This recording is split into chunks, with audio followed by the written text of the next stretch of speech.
I almost finished my first year. We'll turn on the next year as well. We did not anticipate this many of you showing up earlier. So we're still working on the chairs, but I just wanted to express gratitude to all of you for being here.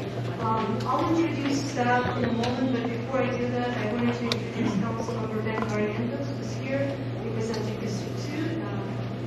Mr. Barrientos.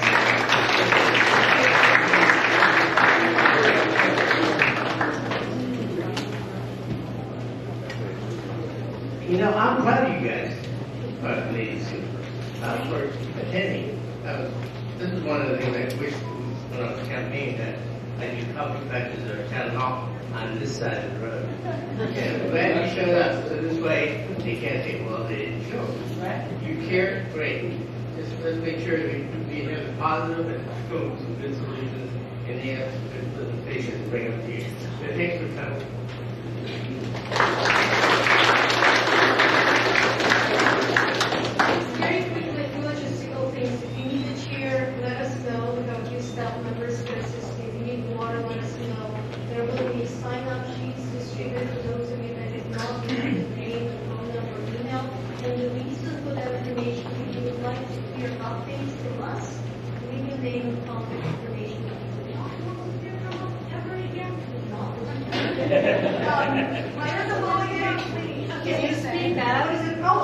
Yes, absolutely. Let me know if I need to speak up as well. That's helpful. Anyways, I also wanted to very quickly explain how the city government works so that you know who to contact if you have complaints and who to contact if you have praise. If you have praise, contact council members. If you have complaints, contact me. I work for the city council, so we basically have a city manager, city council form of government. So the city council of heaven is me. I am the CEO of the city, and all departments work for me. So seriously, if you have complaints, concerns, and things are not getting done, I am the person I'm having to leave cards with me. Very quickly, I wanted to mention why this particular project is important to me personally and important to the city. As I mentioned, I joined the city less than a year ago in June of 2022, and I remember coming to this part of the city when I was interviewing and really realizing how disconnected the community was from the rest of the city, and also how much potential you have in the open space.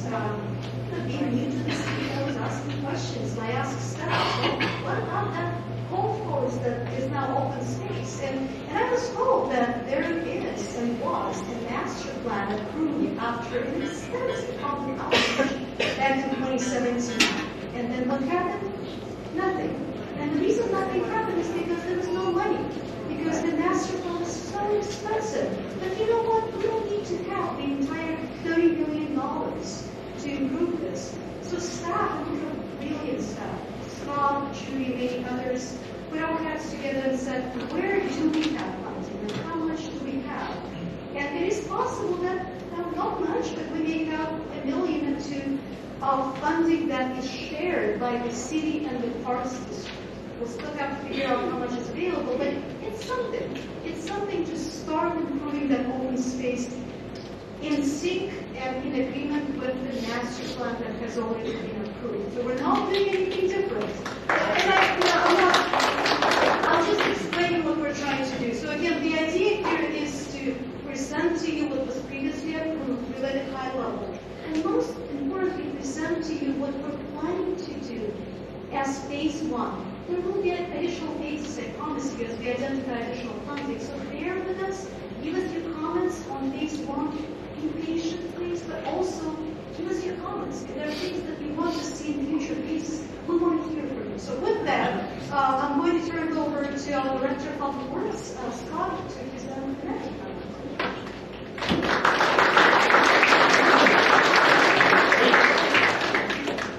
Good evening, everyone. Thank you very much for coming out and joining us. We really appreciate it. My name is Scott Lampier. I'm the Director of Public Works. I joined the city in the summer of 2019. And shortly after I joined, we had our first sort of snafu with the malware issue, and then immediately after that, COVID hit. So it was kind of a couple of stumbles trying to get the ball rolling. And one of the projects we definitely wanted to make some movement on is the Springtown open space.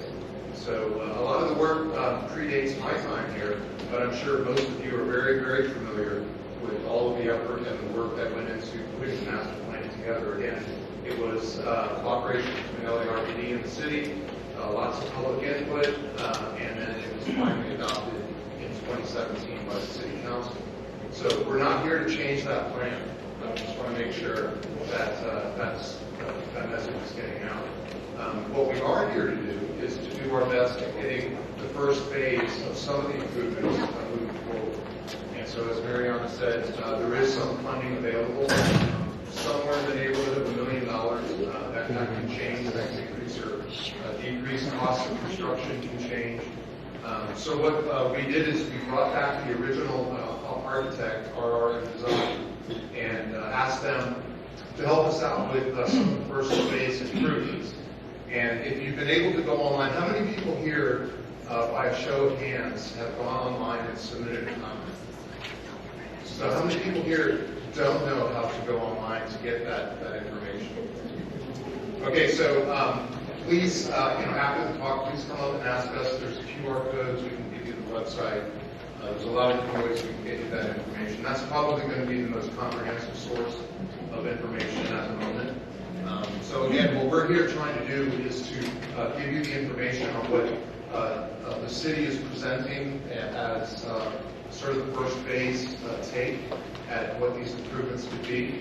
Again, a lot of these have already been identified, and we're just taking some of the ones that are cost effective, a little easier to build, but also provide as much of the recreational amenity factor that we can actually put out there initially. So if you haven't seen any of these drawings, I definitely urge you. I know it's really crowded, but to either come up and take a look at these or get online and get some more information about exactly what it is proposing. In a nutshell, and again, this is just a general summary, some small shade structures. These are anywhere between 10 to 15 feet, plus or minus, areas along the walkways and near the congregation sites where you can just get out of the sun. Seating and engineered large shade structures near the library.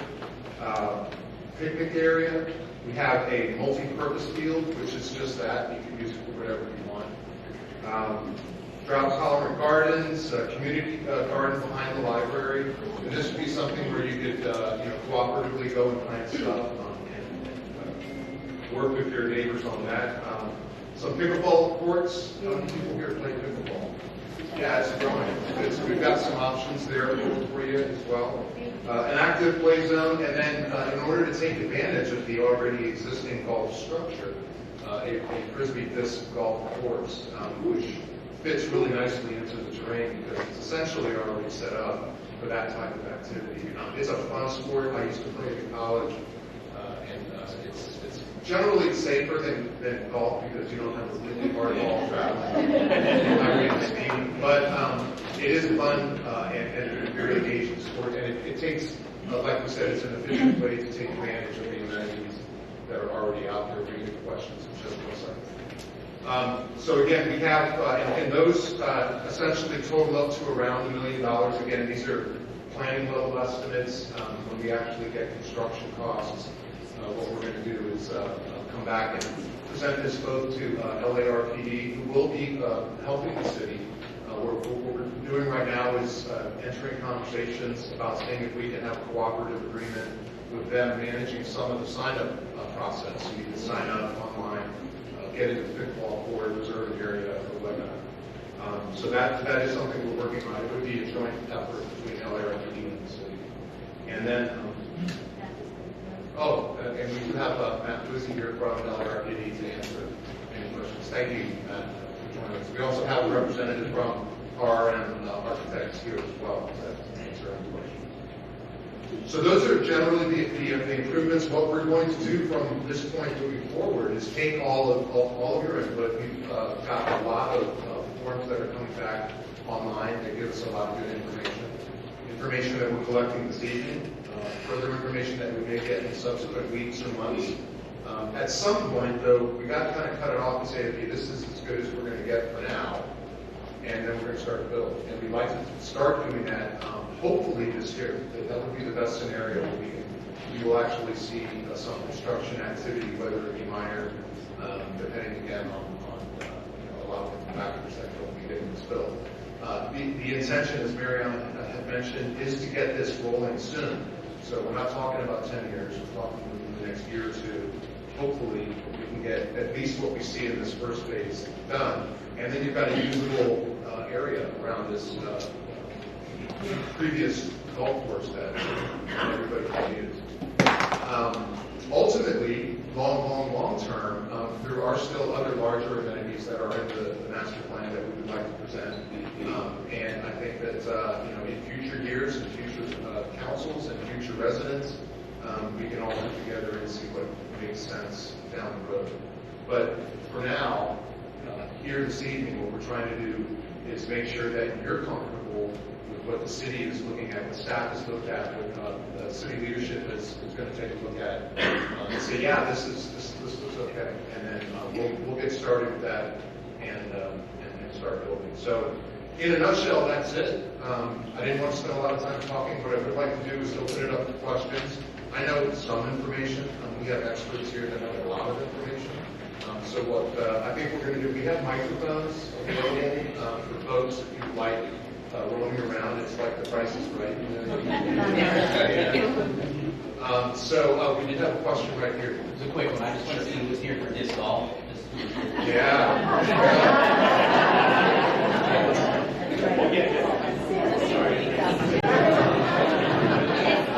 Okay, so we have our first question. Let's give everybody the respect so that we can hear your question, because some people may have the same question. So I don't have questions, I have comments. You say that a master plan was approved in 2017. I kind of dispute that this master plan was, came to fruition fairly. For years, I have been talking to the Park District and going to city council meetings on concerns of past ownership and present ownership of the property. Now, Jason and Kayla, I brought this to him, and he gave paperwork to Debbie Elan because I was very concerned about how we got to where we are. Not that it might not be a good thing, it might be, but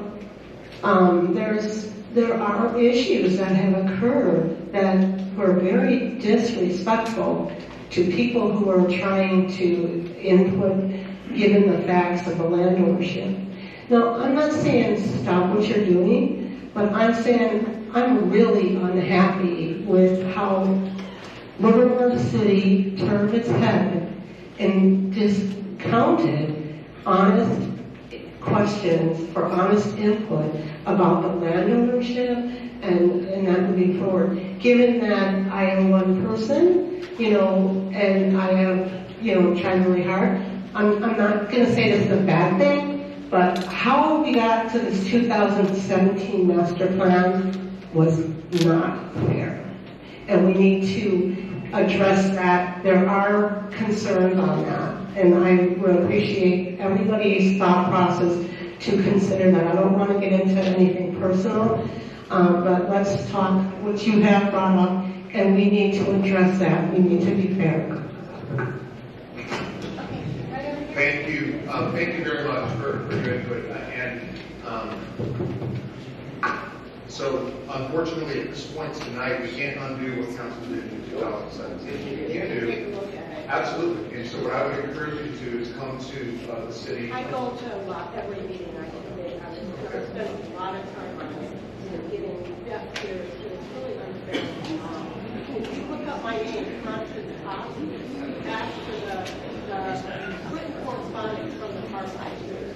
I think it is wrong that somebody on our park board went to park board meetings and approved our design, but she never been to any of our meetings. That's I'm sorry, that's unfair. Okay, Bobby, you're done. All right, we have a question. I'm very sorry to hear that, but we would certainly be willing to have a conversation with you.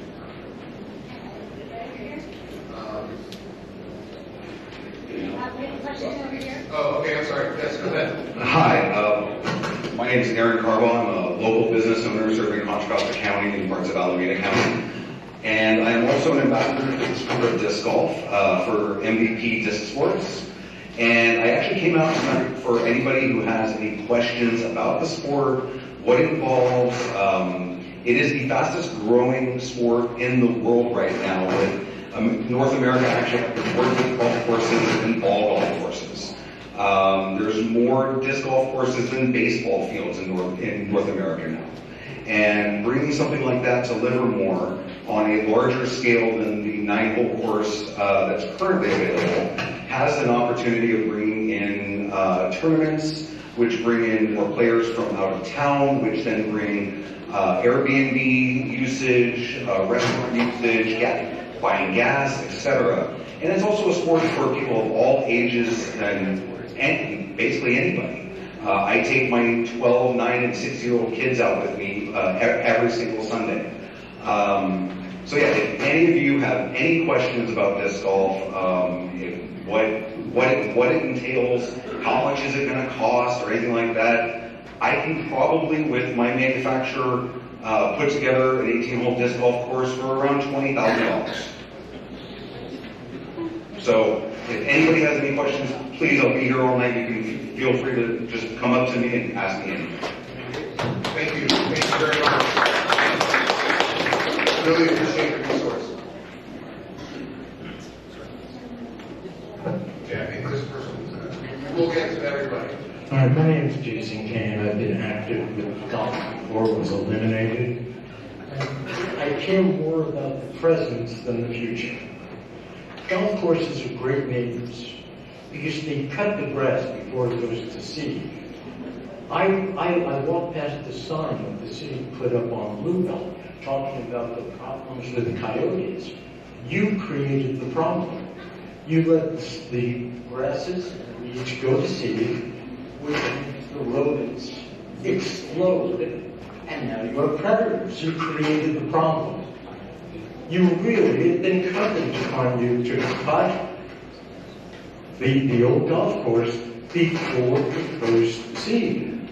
I'm not the only person who's aware of increased rodents. Okay?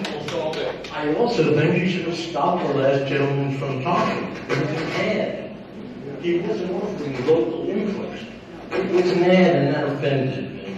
I'd also like to say, since you brought up something next to the library, I think it'd be wonderful if you brought back the library. And also, I'm confused. It was my understanding that when the city relieved themselves of the golf course, that the LARPD was going to assume, because there were no funds through Livermore to maintain a park. So what's been happening, because you had some expenses. How did that occur when there were no monies available for a park?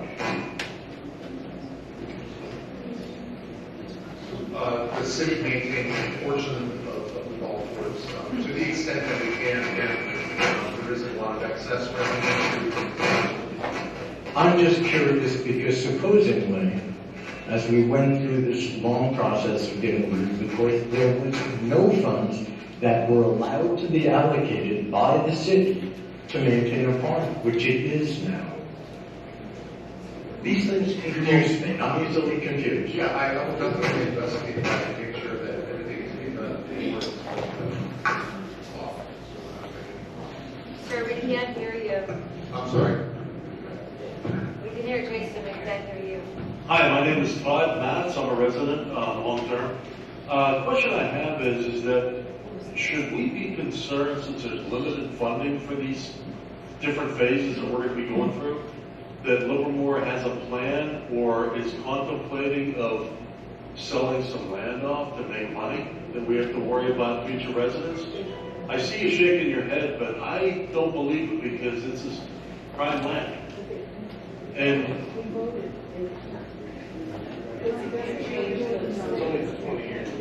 there's a lot of stuff that we've done here that we voted and stuff, and things changed, so I'll just leave it at that. That was a concern I have because I see a carrot. It's great that we're moving forward with this. We do need to develop, but I foresee us coming back and say, well, you know, we want to develop this land to raise more money because the money's just not there. Yeah, I appreciate the comments and concerns. Thank you. This is why we're here, to address comments and concerns like that. Now, again, I'm new to the city, but I understand there is a ballot measure that was approved that reserves this open space as open space. In addition, currently there are no plans by the city to use this area as anything but open space, and that's why we're planning improvements in accordance with the 2017 plan that by and large would use the space as open space. I will also mention to you that the city recently approved, and this may seem unrelated, but today would be the housing element, which is a plan that responds to the state mandate to build housing. There's nothing in that housing element that concerns this space, nothing. No houses are proposed or contemplated, and that it's really hard to hear them, guys.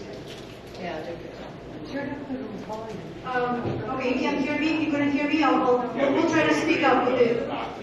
Let's be respectful, and maybe our staff can control what's happening in the background because it's very difficult for people to hear here. So let's be respectful and be quiet while others speak. Who's next?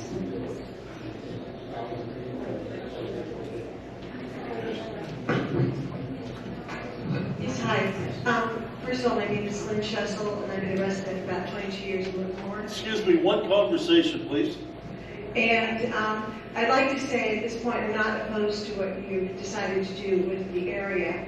However, I'm on cul-de-sac, and my main concern is about the traffic that would be created by these new plans. As it is now, we have a lot of people in just our few streets in our HOA that have multiple cars, and so street parking is becoming very tight. So I do not want to be one of those people that has to constantly call the city and complain about additional people parking in our area. And as I said, it's a cul-de-sac, and it's going to attract a lot of attention. And the other thing I'd like to know is on the area which I think is designated as Site 2 for the disc golf, are you going to be putting up fencing or anything of that nature so that we don't have people riding golf carts on our street or across stage or a property of that nature? There are no golf carts. Good. I'm glad. Well, we do have some people in the area that do have golf carts, and they ride them all over the place.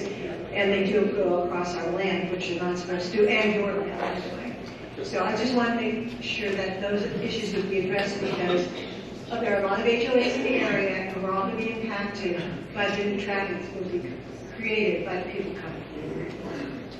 So I'll start. First off, golf carts typically are not included in a frisbee golf environment. So we wouldn't be promoting, and we certainly would encourage people to use golf carts playing frisbee golf. So that would be okay. The other thing is that the city is currently going through the development of a citywide wall and fence policy. And so we will be looking at certain areas to make sure that we aren't making things worse by this, and we'll certainly be open to discussion. And we do have the ability to do some traffic analysis to make sure that we're not redistributing. I don't think we may or may not be creating, if there's an event, likely might be more traffic.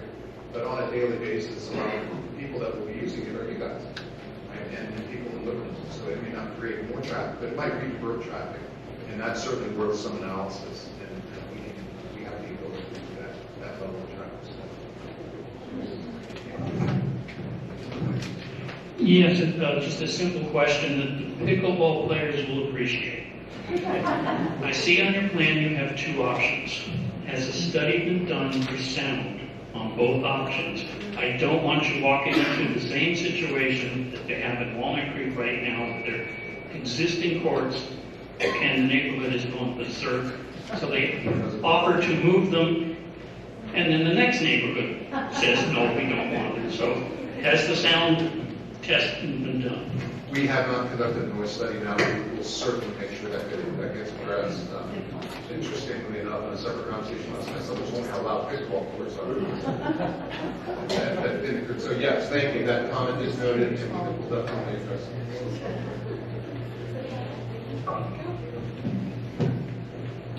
it. Hi, I'm Barry Grace. I'm adjacent to Marlin Pound. And my question, I feel a little underrepresented here today. I don't think there's any basketball fans here at all. There's a game.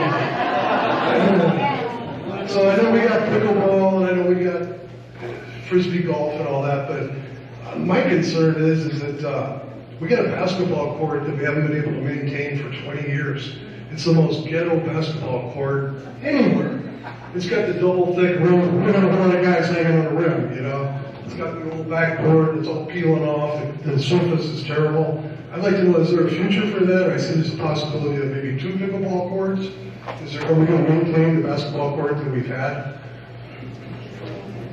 We'll follow up. Yeah, I was told we're going to follow up. I sent emails and phone calls and I haven't gotten a response yet. That's why I'm here. Once in the basketball game of the year. We have triplets that live on our cul-de-sac. They play basketball every day. I'll never complain about that. If there's a park there, they should be able to play at. Not every coach appreciates basketball as much as I do. And there's people working from home, and there's a park, they should be there. Thank you.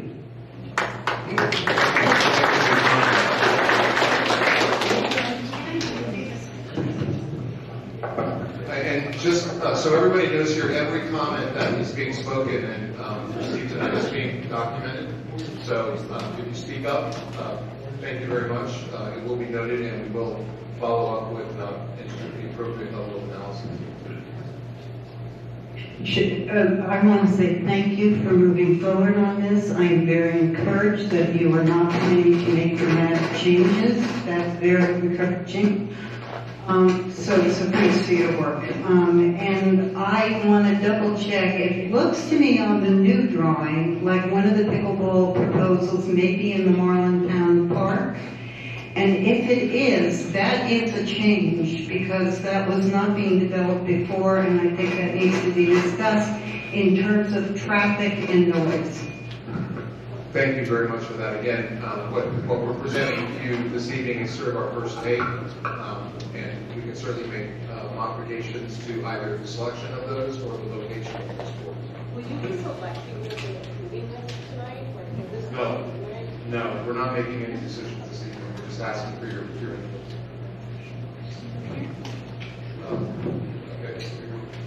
Just a quick comment.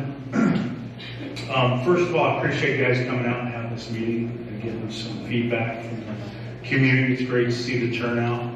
I did appreciate, I think it was Judy responded, on the website. So thanks, Judy. Appreciate that. It was nice and quick. So if you got some questions, and she was very thorough. So I appreciate that. And just a comment, just something I was thinking about is how would it be paid for, and she responded that Livermore residents be responsible to pay for the amenities exclusively, and that it was amenities likely to be paid for using previously collected development-related funding, subject to approval by the Livermore City Council. Is that correct? Okay, so just wanted to clarify that, and then so the court out at the Marlin Town Park. So is that taking the place of the basketball court? That's what I was wondering. It looks like it's in the same spot. I'm not sure. Is our architect available here to answer? I think that's listed as an option. Oh, it did say an option. It did Option say. number 2, I think. Okay, so it wouldn't be both pickleball courts, it'd just be the one. Correct, yeah. Just it's Either option, one, yeah. either or, okay. And that whole design is $1 million, that's it? That's our first rough guess, yeah. Huh. Again, with Okay. change in construction costs, I think go a quarter of that. Okay. Okay, great. Thank you very much.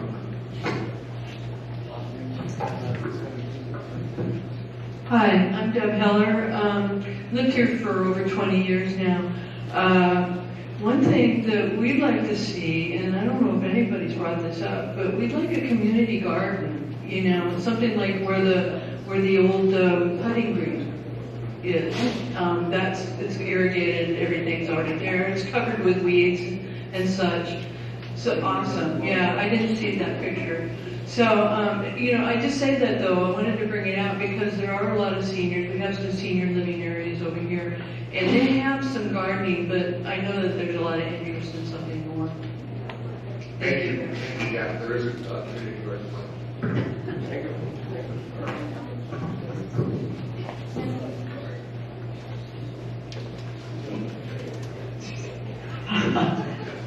Hi, I'm Patty Cole, and I'm a Springtown resident, and I too wanted to thank you for being here tonight, and also for finally moving this forward.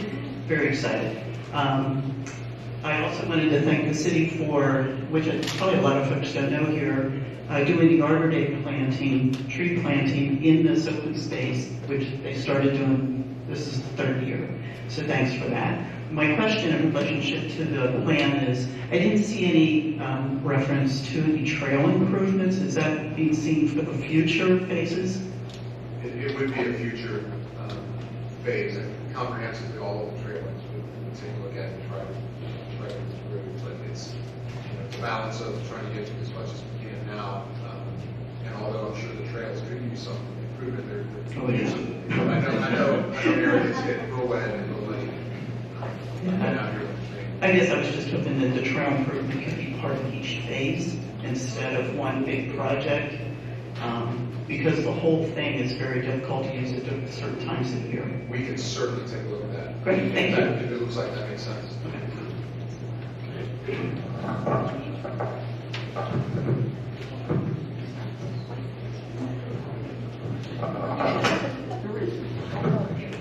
Is this on? Hi, my name is Sarah Seagal. Thank you for taking my question. I'm a gardener. I love gardening. And I'm looking at page 32 of the Springtown Open Space Plan, and it states that the community garden offers 50 garden spots. Now, I know you don't want to make a lot of big changes, but how hard would it be to maybe double that?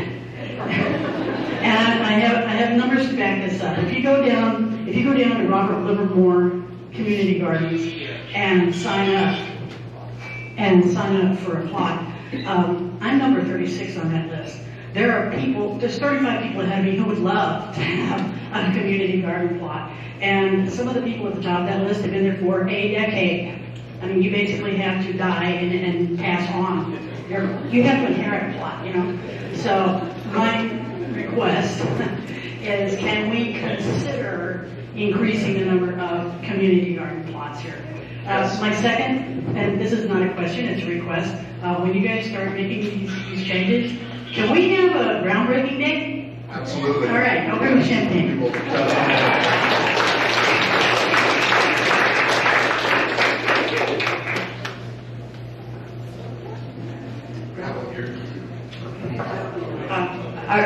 Hello.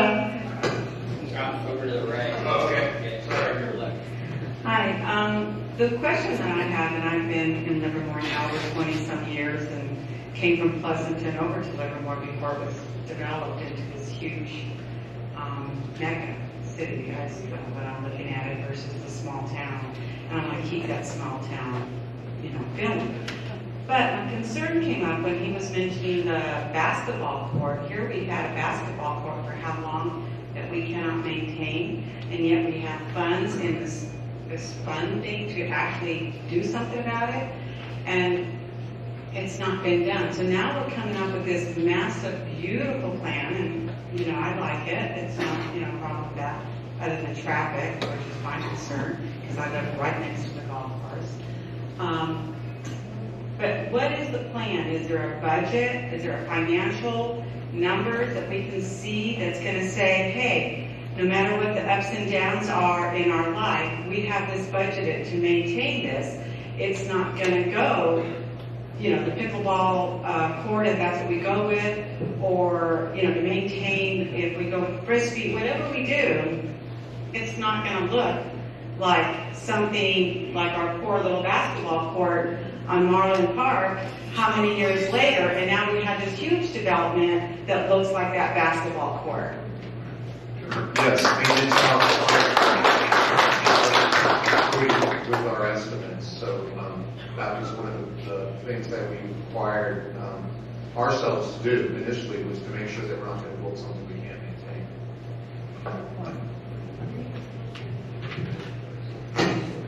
Hi, my name is Sue Vincent, and I live right over there and work there. I have a studio over there. My concern is not as much about the open space as if we develop this open space with the pickleball and the frisbees and things like that, we start drawing more people in. We already have a massive traffic problem coming over Springtown Boulevard onto Bluebell. Sometimes I have to wait forever to get across Bluebell to go and pick up a friend who lives across the way. Is the city going to look at, and I know they're building more condos over behind the 7-Eleven, is the city going to look at that traffic and find ways to mitigate some of that traffic? Because it will begin to be so difficult for the people who live here to get around when there's some big event happening. Yes, traffic analysis will be assessed. A couple of the ways that we can help address that issue. Number one, if it's being used by people in Springtown, so we're not going to generate any new traffic that locals. For events, we can try to promote multimodal travel using pedestrians or bikes. That's one option. And then have traffic engineers do sort of a regular traffic, either impact assessment or small impact study. So we have some definitive quantitative measure about what we think those impacts are. And if they're identifiable, then that has to be mitigated. California environmental law says we can't create an impact, not do anything about it. So that will be looked at. Traffic will be one of the components of that. Just wanted to add a couple of additional things. One is we wanted to start small because we wanted to see if this is working, right? So if it's working, then we're going to go to phase 2. 2, parking, additional parking, it's not related to traffic, but someone asked about parking. It's not currently planned, but it is going to be planned for phase 2. 3, any new development, you mentioned condos, requires traffic analysis, and developers have to accommodate if there's an additional traffic impact. And 4, and hopefully this is relevant and exciting, one of the problems with Springtown is access from south of the Freeway through Vasco or First Street. Those are not city's projects, they're state projects, but we have been working very closely with the state, and as a matter of fact, we're making significant progress on both of those improvements. So my children go to school here in Springtown, and I can't allow my son to ride his bike, so I understand. But I just know that those improvements are planned. What could you change? You're saying that you could do this analysis? Todd Matz again, sorry. What could you change in order to actually get the analysis? What does that mean, though? What does that mean exactly? Because we have arteries that come in and out, it's limited. You can't widen them. Well, so not to get into the weeds, but for any new development that is planned, traffic studies are being done, and if there is an impact on the streets, developers are often required to widen the streets, to add signalized intersections, to add crosswalks, to add trails. So there are very specific requirements on developers before the project is approved. But again, I don't want to get into something that's unrelated. Thank you. I think there was a question here that the gentleman had related. We got one back here, right? I don't want to echo the last couple of comments that we were talking about the traffic, but getting off of 5A just onto Bluebell, multiple injury accidents, and I believe fatalities also in that area. So it definitely needs to be looked at. Total side note, I'm concerned about the unhoused environment that we have with a lot of the fragrant people that are running around. My son goes to Kumon. He walks from our home to Kumon. We're scared of that almost in a sense because he's gotten approached several times by people definitely not on a healthy spectrum that we're trying to deal with. And have shown our son multiple opportunities trying to get him to walk faster. Like, I don't want to have to do that. I want him to feel safe in his own environment. I don't think you want to hear from you, sir. I think you already had your moment. Sorry. Well, I don't want to get into something that's unrelated to the subject, but it is a critical subject of homelessness and mental health. There's no easy solution. There's no easy solution. You can't incarcerate people out of these problems, but we will take every single comment into account and also talk to our partners, not only the police department, but also social service agencies that provide these services. So just know that every single comment is going to be up. Just something super quick is that the city is putting homeless people up in the hotel just across the street here. So they're bringing them and putting them up in our neighborhood. It's not the city. It's not the city. Addressing homelessness. We're doing it, putting homeless people in our community. But we will take that comment into account. A question here, and then the gentleman has been reading. Hi, I'm Rebecca Ellison, and I've lived here forever. I want to suggest to you, I know we need professionals to build this, every phase, that there are many volunteers, I think, in the entire area that would be more than happy to help to build different aspects that would be appropriate. So, lots of volunteers, and I have a website, and I have hundreds of people to help. So, just to put a plug in for the city's Community Service Day on May 6th coming up. That's an annual event that we can take advantage of. Yeah. So definitely anybody who wants to help us out with some volunteer work, obviously that takes down labor costs, and even if there's donations, whatever can be worked out. Great.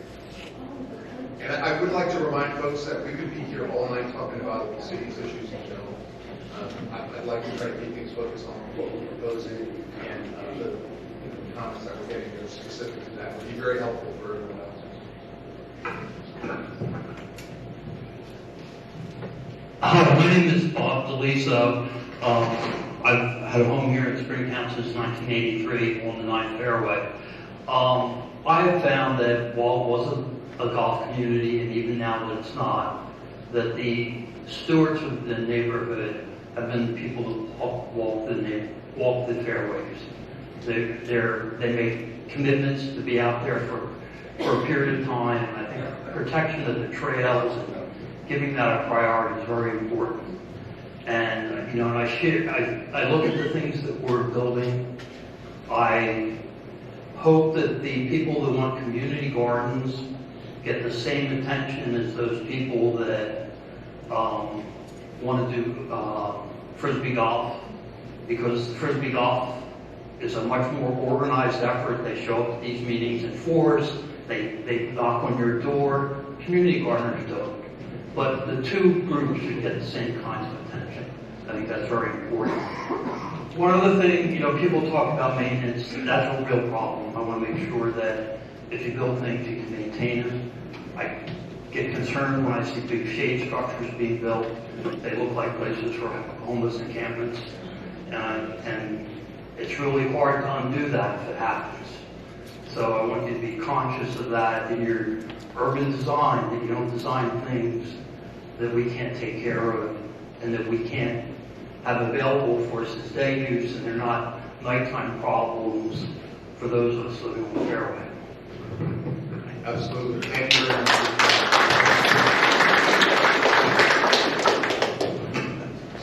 Sorry, hi. My husband and I live off of Hollyhock, and we back directly up to the golf course. And a lot of the larger amenities that you guys are proposing actually directly affect us because we're pretty much right behind our house. So, first I have a question is, why can't we extend that barrier? I think it was 75 feet, if I saw correctly. That's only 75 feet between our properties and where you can start building these amenities. I feel like that should be extended. And also, I'm very concerned about, sorry, I'm just reiterating what people already said, concerned about the noise. We moved to this area because we liked how quiet it was and how family friendly it was. And it's nice to see people out all the time, as others have said, walking their dogs or playing with their kids back there. Also concerned about the traffic and the type of people that might come for some of these different events, like the skate park and things like that are proposed right over here. And also, as the other woman over there said, the homeless situation. Sorry, that's not politically correct, but I've had to report 3 different people living pretty much behind our house already in the last 8 months. And yes, there are very kind officers that will respond to you and they come out and they gently remove them. Obviously care about those individuals, but as she said, it's a little concerning when you have people living directly behind your home and you don't feel safe going out there. Thank you very much for that comment. And yes, that is a concern that definitely will continue. If you for any reason whatsoever feel that the situation is unsafe, obviously give PD a call and we'll send someone out. But anything that we can do design-wise to try to help promote community use and make it not as attractive as someone just transit city overnight. It is a mixed problem. But again, we will address it. Hi, my name is Melinda Chin. I've lived in Springtown for 37 years, and I'm really glad to see pickleball. I'm an avid pickleball player, and it's really nice to have courts that I'll be able to walk to and not have to get in my car and drive across town. My car pollutes. It's not electric yet. So it's really great to not have to drive across town, but be able to walk or just ride my bike to pickleball. Thanks so much. Looking forward to it. Thank you very much. Hi, I'm Kelly Williams. I'm a Livermore resident and really into Frisbee golf. So first thing is we walk, we don't cart. And because of that, it's a huge amount of exercise. My app says I get 4 miles walking around the Livermore course. So here I think we get even more miles, but it creeps up on you. It's not like you're doing a slog. You're having fun while you're getting your exercise. The other point is looking at your map of the course. It looks like you're just using the 9 existing ball golf fairways. But, a ball travels like 2.5, 3 times farther than a disc.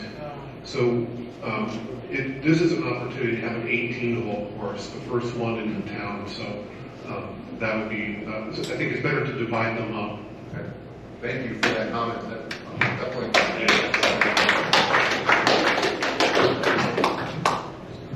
Hi, I'm Terry Stillwell. I think that you guys weren't here when this ball started rolling, so I don't think you understand maybe that people in Springtown have a tendency to feel like we're the bald-headed stepchildren of the city. I don't think that we feel that our parks get the same level of maintenance as the parks in the more affluent communities do within Livermore. When this first started, we had high-density, low-income housing proposed for the open space, which the community came together and made very clear that was not going to happen on our watch. So if you walked into this meeting and you're feeling a little bit of hostility, it's because of our lack of trust that we've had with the previous administration over the process to bring us to where we are today. So unfortunately, you're getting the brunt of that, but it's because we didn't feel the original process of getting to where we are today. Everyone was heard. And now that it's here, we want to make sure that the promises that were made are going to be kept. So I hope that you understand where we're coming from. It's not you that we are upset with, it's the history of how we've gotten to where we are today. So thank you very much. Very much for bringing that up, and that's one of the reasons we wanted to go the extra mile and have this meeting and allow continuous online input, so that any issues or any thoughts or any concerns that are developed by you guys, we can hear and take into the design process and into the building and maintenance process. So it'll be, hopefully that's probably not going to make 100% of the people 100% happy, but if we can get a large consensus and do the best that we can with the revenue that we have in a reasonably short period of time. Hi, I'm Duffy, Livermore resident. Has the city considered working, there's a lot of groups here that have their special interest, right? I'm one of those, but there's others here too, and they all have great ideas that obviously are part of the plan: community garden, pickleball, disc golf, the other things that we're discussing. Has the city considered working with the groups who are going to be using these amenities to help get supplies and other things to keep the cost on the city down so we can do more so everybody gets what they want? I think a lot of the pickleball manufacturers would love to have people playing pickleball, and I know that they work. I'm sure disc golf manufacturers are the same, et cetera, et cetera. Is there any thought gone into the plan from the city and working with groups to maybe source some of the material at least from, these vendors or whatever who'd be willing to donate or give them a reduced cost so more of us can get what we want? I think that's an excellent and outstanding idea, we will reach out to companies or agencies or groups that would like to help participate in the development of these particular amenities. I think that's a great idea to have people that manufacture the pickleball court materials to help get these installed. I think that would be a great way to go. So I hadn't done that yet, but because of your comment, because of this meeting, because of what you just said, now we're going to take a look in that direction. So thank you.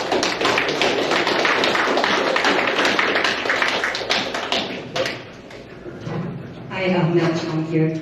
I live across a neighborhood park, and it's just lovely to see people using the park, soccer, Little League, and parties on weekends.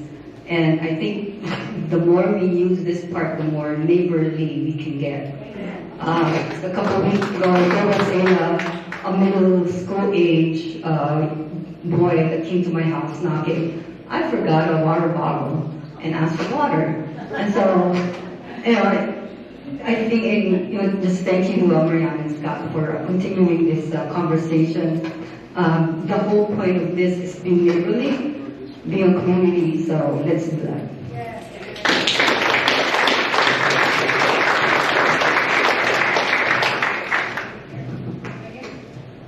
Hi, my name is Dan Slavic. Just a couple points on the disc golf course. I've ridden as well. I think design is super, super important. You can't just put tee pads and baskets and say go play, because really the whole neighborhood is involved in that, and people who border it, people who are hearing noise. So when you're designing it, reaching out to there's course designers who have a lot of experience in that, which is super helpful. I have contacts if you need to talk to people to help you with that, because we want to be a part of the community, right? A lot of us live in this area, we're going to walk to the course. And, like some of the other concerns I brought up, the safety, right? We consider ourselves, we're a community, right? All the people you see here, we support each other, but we also really support the courses that have us. It's a privilege to be on those areas.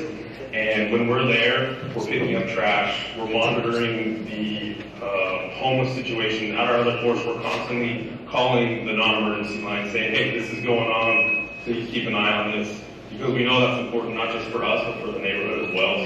So being stewards of the course is really important to us.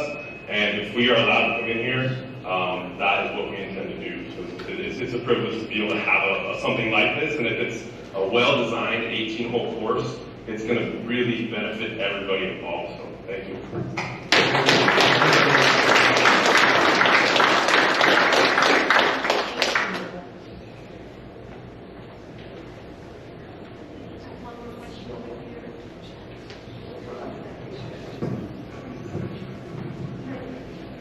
Thank you. I also live on Hollyhock, and my house backs up to open space. And the plan behind my house is the multi-use field. And I have a question on the allocation of those fields. We love walking the path, like everyone's talked about.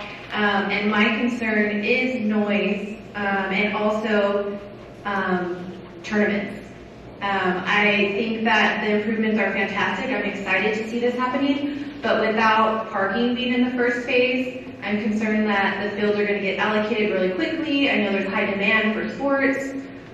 So I'm in favor of it, but I'd just like you to be thoughtful in if you're going to give LARPD that oversight, that maybe they wait until they pack the park with tournaments and large sporting events until we have that parking, because I would like us to be able to use it, and I would hate to see a multi-use field in my backyard that I can only get on at 9 p.m. because there's games on it all night from out of town. That's all. Thank you.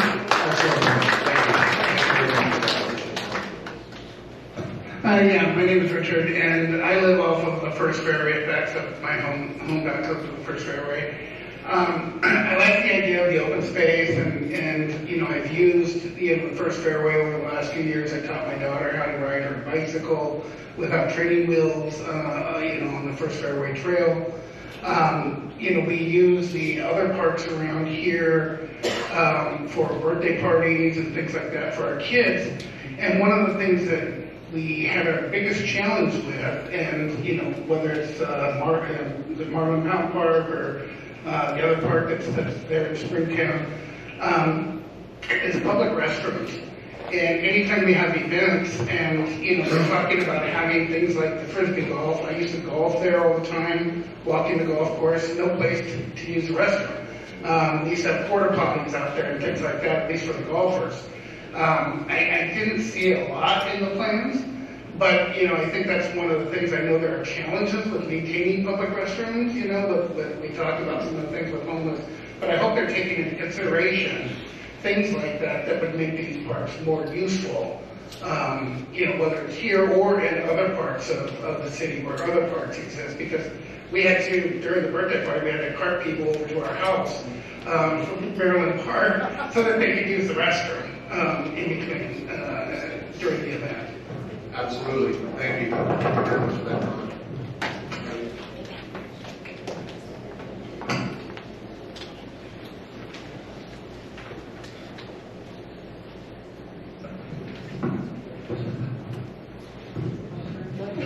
Okay, hi, I'm Beth Wilson. I am a retired member of the LARPD board, so I was very actively involved in the original planning of that. So thank you all. I'm thrilled to see that we're beginning to move ahead, and we certainly can't do everything. Yes, there always were some funds. It wasn't that there was no funds. It was that there weren't anywhere near enough funding to be able to actually move ahead. So at this point, that's great that we can do that. I have just one concern, and that is what I'm hearing is wonderful. It is mostly all for adults. And yes, Marlon Pound Park does have the play area, the top lot. But one of the things that was in the plans that I know that we directors at LARPD really loved, and that was a bicycle pump track. And those are more for the slightly older kids. And it would just be so wonderful to have that. So I just want to say, think about activities also for children, and something for older children like that would be great. But thank you so much for sharing all of this with us. Thank you. Thank you very much.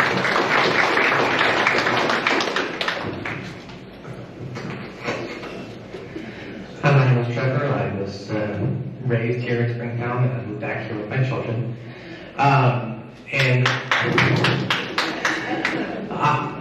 My question is regarding vegetation management here. The field that is left behind is old turf grass. It's unmaintainable. It's dangerous to animals. It's incredibly uncomfortable in the summer.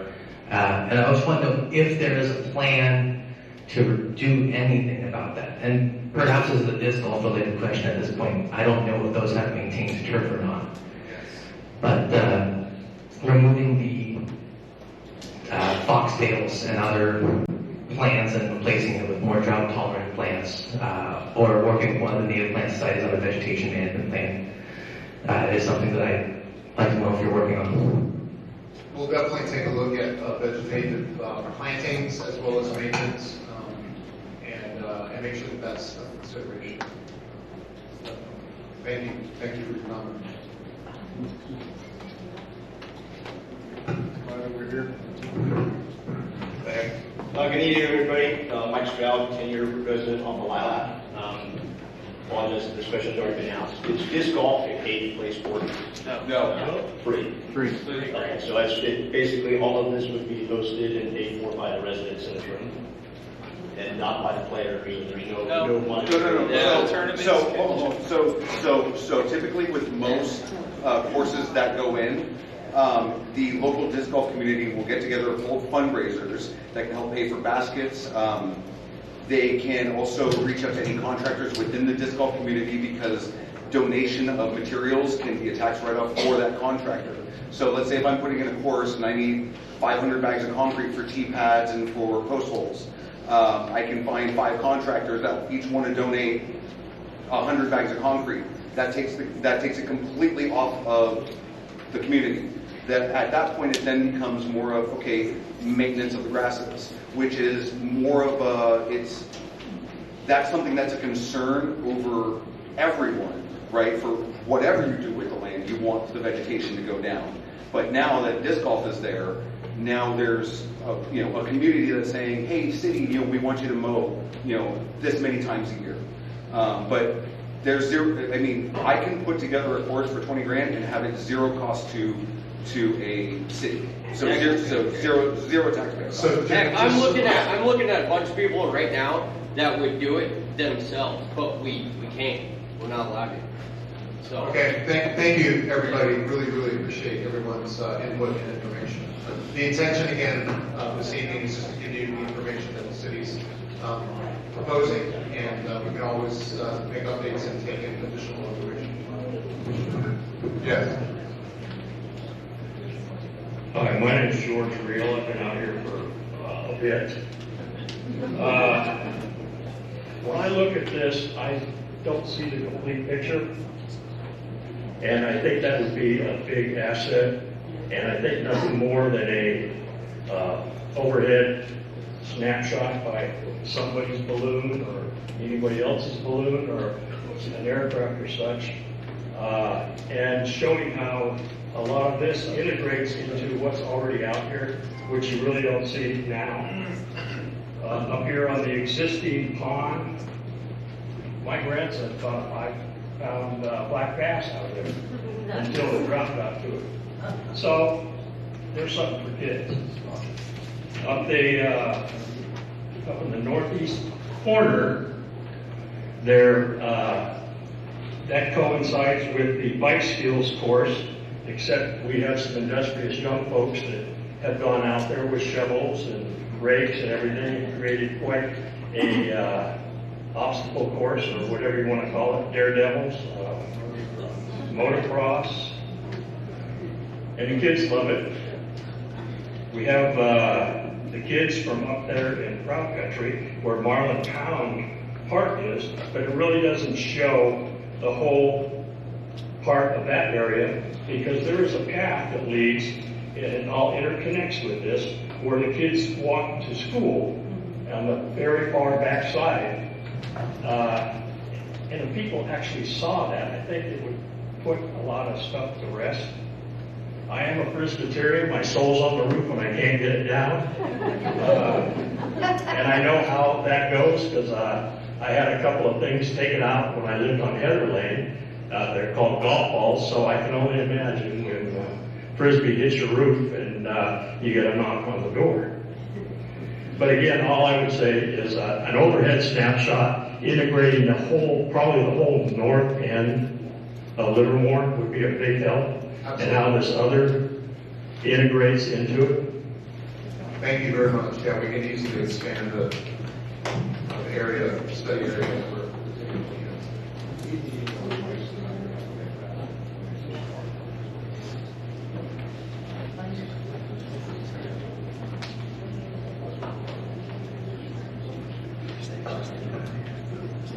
Sorry to go twice, but I thought of something. I know in our area we have two neighborhood parks, one in Pound and in Whataburger. And in the area on the plan that talks about the active play area, is that like a playground setting as well, or?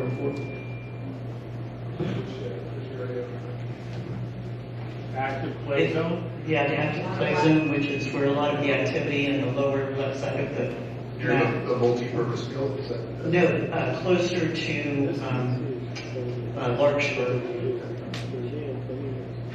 Yes.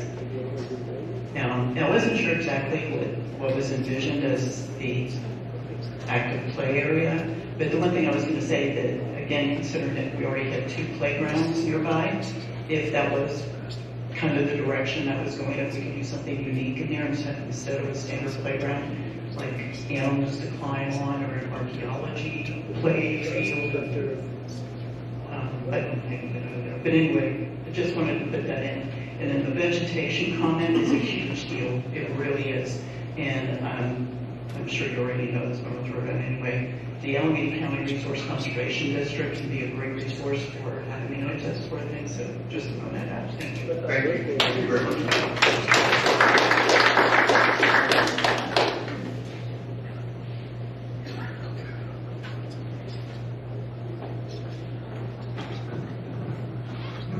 Thank you.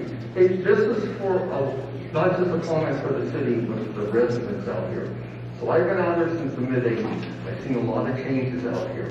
A couple things that you people that vote want to think about. Right now, there has been the fireworks going off in that area. We do not have police patrolling this area enough to control that. So keep that in mind. I don't live around this. I'm fine with whatever they do to improve it, but I am along the path for this temple. And the city told us it was going to be like this and this. It is not. It's not just during their festivals. Every Saturday, the street I live in is totally crowded with traffic. It's not backed up, but it's 3 times more than the average day. And we get commuters down there all the time. So these are some of the things that you people that live around there have to think about. It's your quality of life. This intersection right here to get into down Bluebell is terrible because it's not a right-hand turn lane only. You go down Bluebell, and you're in a war zone on the road. They're not maintaining the road. So I hope whatever's voted on, they do maintain this. They don't treat us like second-rate citizens because we're on this side of the freeway, and they get the patrols out here for when they need them. Enough said. Thank you. Thank you. Thank you very much. That's what we're here to do, is to listen. Thank you. Hello, my name is Enzo Vibrato. I came for disc golf, but after hearing all the other plans, I'm kind of on board for all that too. Community garden, I haven't played pickleball, but I would love to now. I want to try it out. But I hear everyone's concerns, and I've been part of trying to put in disc golf courses at other city parks as well, and I wanted to shed some light on some of the concerns that I've heard across the board, not just from about disc golf, but noise, parking, stuff like that. So I've looked at the plans, and it seems like designing a disc golf course into the existing landscape would be very easy. It would be low impact. It's unlike ball golf where you have to completely manicure the area and spend a lot of money and time maintaining it. It kind of exists into the existing environment, and it blends in, which also lends to it being a very good shared space with the local community for walking. I think someone over here said that they like to go on walks in the evening. We do that at the existing disc golf course that we have. We share the space with bikers, walkers, runners, as well as the softball fields with no problems. Kelly had also mentioned that it's an excellent source of exercise and activity for people. And that leads into the next point, that it's very accessible for someone to step into disc golf. Someone mentioned how much it costs. It's practically free. Once you buy the discs, it's free to walk onto the course and play. So it's very easy for someone, especially new people, young people, to get into the sport and continue playing it throughout their entire life. That brings me to another point that I had, was Ultimate Frisbee has now made it into, and that's, Ultimate Frisbee is different than disc golf, but it has made it into the high schools, and it's become a high school sport. Disc golf is followed very closely, and you could be on that front edge, the tip of the speed to get this in. This is really. And what are you doing? I think the time went over. It could be the other one too. Where's the other mic? Sorry. And then I also wanted to mention the fact that we have a very good volunteer base and a strong community of disc golfers here already in Livermore that want to actively engage and partner with the city, LARP, and I think someone else said with Livermore PD helping the unhoused that actually reside on our current course. So you have the volunteer base to really help out and get this put in and keep it low maintenance, and also, not impact the community negatively, but actually add a lot of positive benefit too. That's it. Thank you. Thank you very much. There is a theme. A lot of economics have an undercurrent theme, and I think that's one of the powerful things we can take away from this meeting.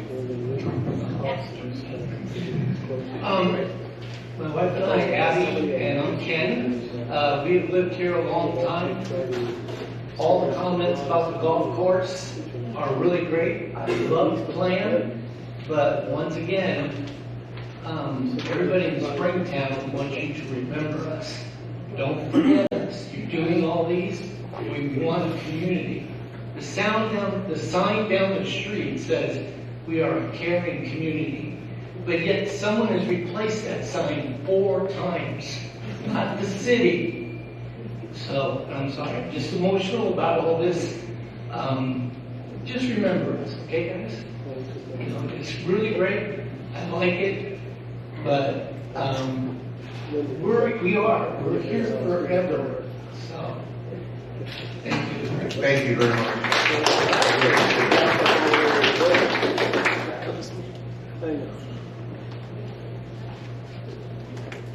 A couple more questions, and then we'll get to our wrap up. I just want to clarify, you did say something about a fence around the perimeter of the open space? We will be studying that. There is, again, a citywide effort to come up with a fence wall policy.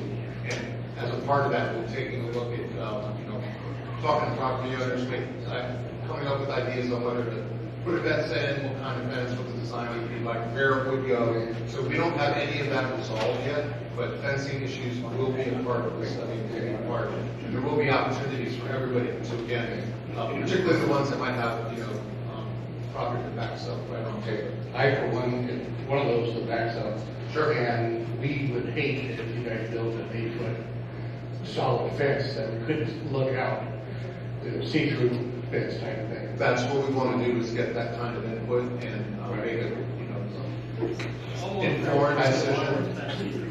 Yeah, I had a conversation with city council members when we were going through this years ago, and he said that the city council at that time was talking about either gifting those that back up to the golf course at that time 5, 10, 15 feet, so that there's a buffer, more of a buffer there between all the activities going on with the open space, and in some cases 5 feet from our back doors, a little bit of patio area and then the open space.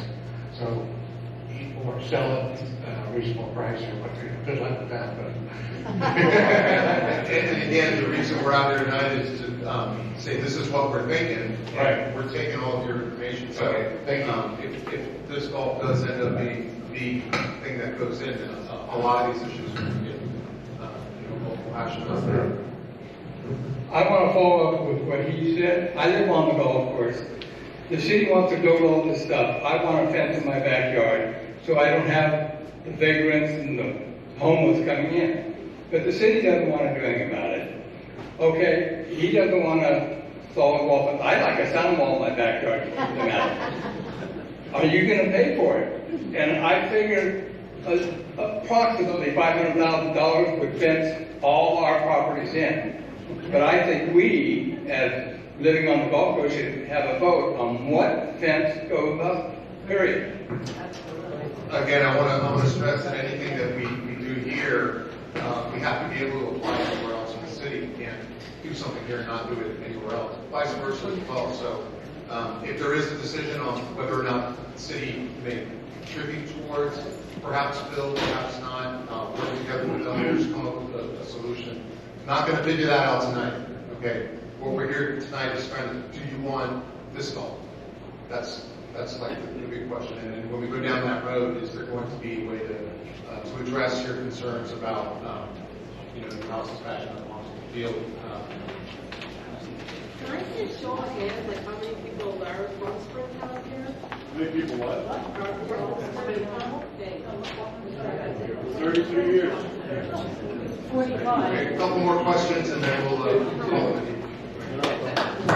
Is this the good one or the bad one? Okay. Hi, my name's Ann. My family and I have lived here for 30 years on Bluebell Drive, very courageously. I'm not sure all of you would want to live on Bluebell Drive, but there we are. Our backyard looks really nice, by the way, in case you ever want to come for a visit. Front yard, it's okay. But traffic calming. I had your engineering department, a nice guy by the name of Juan. I had him on speed dial. And then he retired. I think he got tired of me. So, and then Wheels is just as guilty. I've been watching those buses whiz by, and I try to get the numbers, and I've called once. So all I can say is I did get some striping done for bikes that were done on Blue. That's great, But they said, yeah, we can't put speed humps in because it's not good for the firefighters. I said, really? Because they're all over the city. Why aren't they good enough for Bluebell Drive? We've got a park, Marlin Town Park. I watch these kids get in and out of parks, out of cars, and it's like people are, running and of course walking their dogs because we have 2 beautiful dog parks.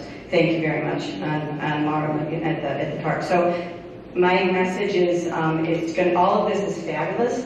It's going to bring more traffic. There's no doubt. All I can say is traffic calming. So, okay. Thank you. Comment is received. Okay, again, I want to thank everybody for taking the time. Can I just explain? When I spoke originally, I talked about starting at presence. We can't hear. I was saying that the city has an issue of not being able to maintain what used to be the golf course now. We'd like to first see you do that. Maintain it so we don't have an abundance of roads and predators for which you have to post signs. What happens now is important. You talk about what you're going to do. I can't tell you the number of times I've called the police department because people have their dogs loose in my backyard. Those are their signs that say stay with leash, whatever.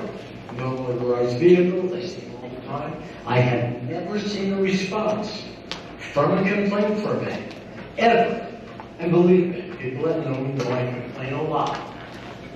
So, it's doing something now is doing, definitely your start before you can go where you want to go. Let's get the start happening.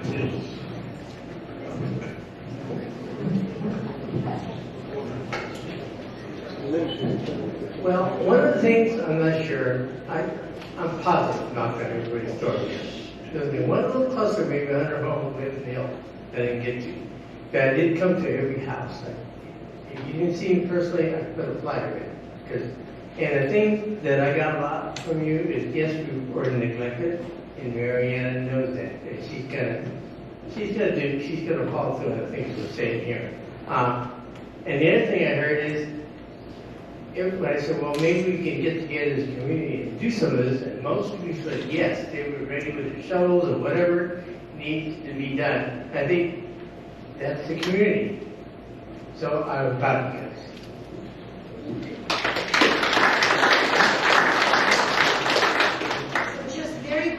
we're about to wrap up. We'll talk about the next steps, but before we do that, I just again wanted to acknowledge our partners from LARPD, the Parks and Recreation District. Not only we have the general manager himself who's here in the back, Matt, please wave, but also current and former board members. I really appreciate you attending. And I failed to mention this in the beginning, and I apologize, I probably got too much going on in my head, but Councilman Barrientos, of course, is new to the city, almost as new as I am, a little bit older.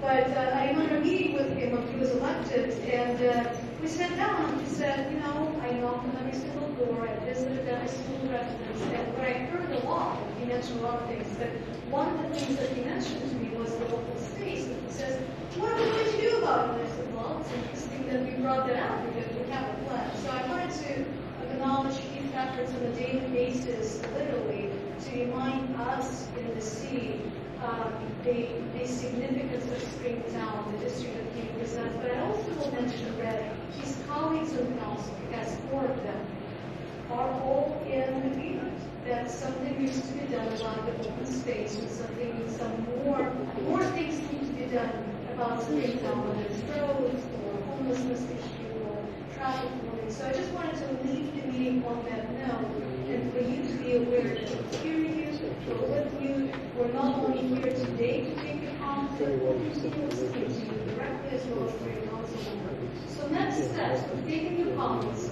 We'll take a look at them internally. We'll meet with LRPT. We'll post categories of comments and responses on the website, and then we'll let you know what the next meeting will be.